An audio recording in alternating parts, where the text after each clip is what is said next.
Everybody, it's Christine. Welcome back to my channel. I'm here to do my weekly wrap-up. Sorry. Sorry I didn't get to it yesterday. I've been kind of... hubby was flitting around and neighbors doing noise, and it was just not able to film. So last week I read Gail Foreman's little novella at the end. It's called Just One Night, and it is the, I'd say, epilogue to the series, and I gave it a 5 because it was a nice ending. It just cleaned up everything nicely. So there's that. Then I read book 4 of the Threadville mystery series by Janet Boland, and it's Night of the Living Thread. I can't really talk about this series much because it's, book 4, but I gave it a 4. I love these books. They're great. For those of you who don't know, I sew and do machine embroidery, and this is the cozy mysteries that deal with that. So yeah, there's that one. And then Alana and I, from Alana Reads, and I'll post her link below, Buddy read The Goldfinch by Donna Tartt. Oh, wow. If this is your favorite book, I'm really sorry. I don't mean to step on any feet. This, in my opinion, was just not for me.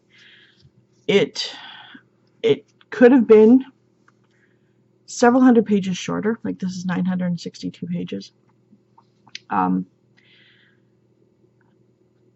The constant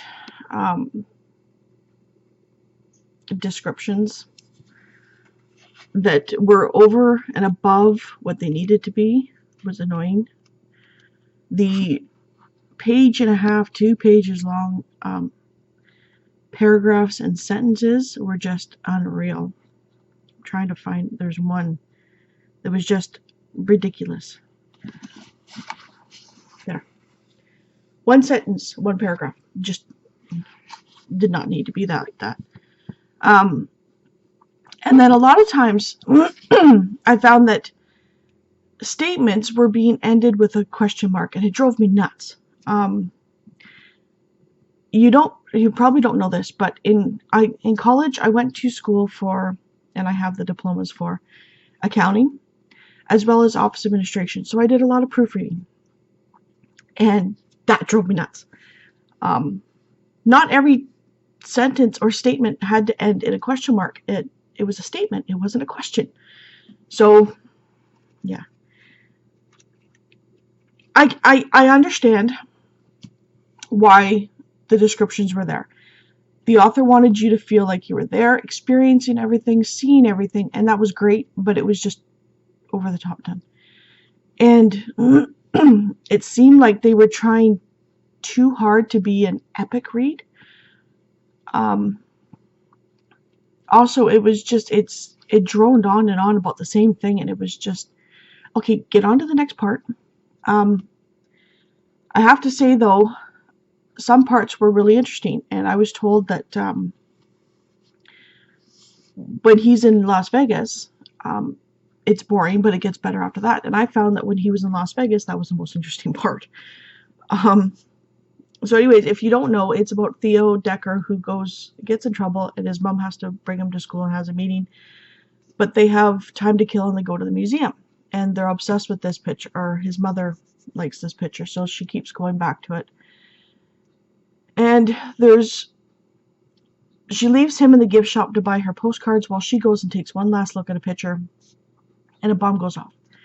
And Theo is pretty much right by where the bomb goes off, but his mother's in another room, so he thinks she's fine, and he goes home because that's their scheduled thing to do, is if you can't find each other, go home.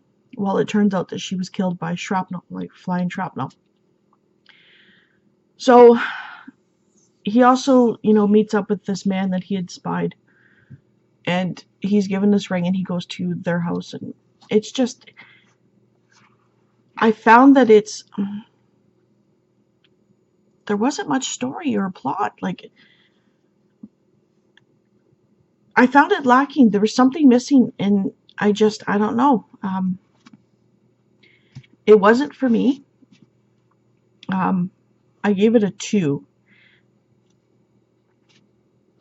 yeah, there's not much more I can say about it. And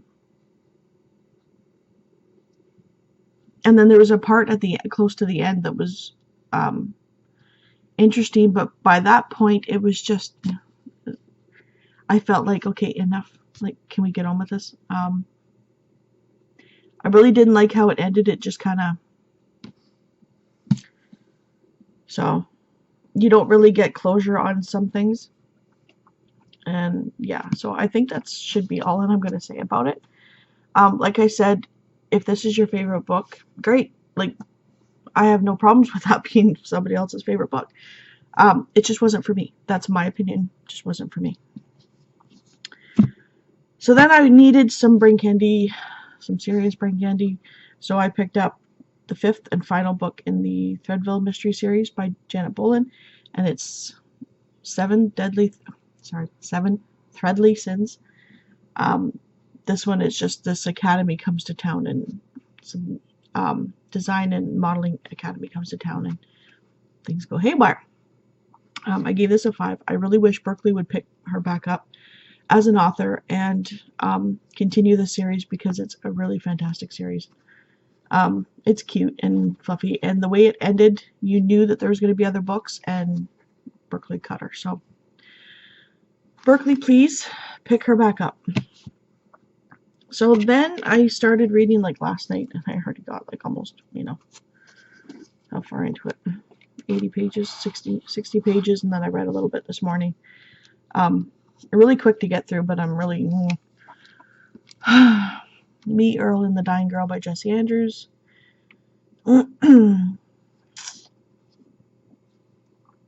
Yeah, I don't even know where to start with this one. It's about what's his name? I can't even remember his name. Wow, Greg and Earl and the Dying Girl, Rachel. He just sort of floats around in school, and his best friend is Earl, but they're kind of, I don't know. Greg just kind of floats in every group. He's not really part of a group or clique, whatever. And he supposedly went out with Rachel when they were kids, and she has just been diagnosed with leukemia. And I don't know if it's a rare form of leukemia, but it's a very fast, aggressive, that's the word, aggressive leukemia. So his mother says he has to be friends with her, and so he starts being friends with her again. Some of their conversations are pretty vulgar. I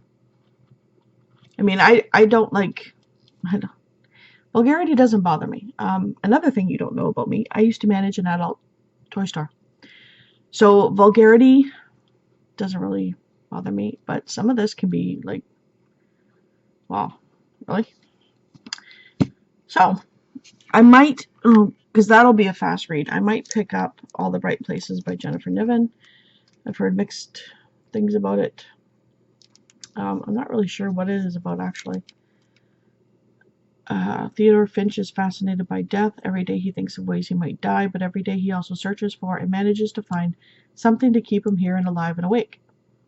Violet Markey lives for the future, counting the days until graduation, when she can escape her small Indiana town and her aching grief in the wake of her sister's death. So, I don't know. I don't know if I'm getting burnt out on YA or if I'm just feeling the effects of the Goldfinch. But I've also been doing my sewing, and I got some good news on the weekend. I don't know if I can really talk about it, but it has to do with sewing, so it's not anything, relevant for the books, but that might keep me even more busier.